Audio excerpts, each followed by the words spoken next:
Jawaharlal Nehru university വിദ്യാർത്ഥി union തെരഞ്ഞെടുപ്പ് ഫലം ഇന്ന് രാവിലെ മുതൽ വോട്ടെണ്ണൽ ആരംഭിക്കും. ബാലറ്റിലൂടെയാണ് വോട്ടെടുപ്പ് നടന്നത്. വോട്ടെണ്ണൽ കണക്കിലെടുത്ത് ക്യാമ്പസ് പരിസരത്ത് ഡൽഹി പോലീസ് കനത്ത സുരക്ഷയാണ് ഒരുക്കിയിട്ടുള്ളത്.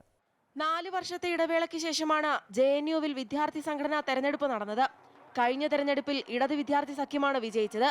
ഇക്കുറിയും ഇടത് വിദ്യാർത്ഥി സംഘടനകളായ all India students association, SFI, AISF, DSF എന്നിവ സഖ്യത്തിലാണ് മത്സരിച്ചത്. President, vice president, general secretary, joint secretary എന്നീ സെൻട്രൽ സീറ്റുകൾക്ക് പുറമെ 42 കൗൺസിലർമാരെയും തെരഞ്ഞെടുക്കും. കൗൺസിലർ സ്ഥാനത്തേക്ക് ഇടത് സഖ്യ പാനലിൽ മത്സരിച്ച ഗോപിക ബാബു സ്ഥാനാർത്ഥികളിലെ മലയാളി സാന്നിധ്യമായി.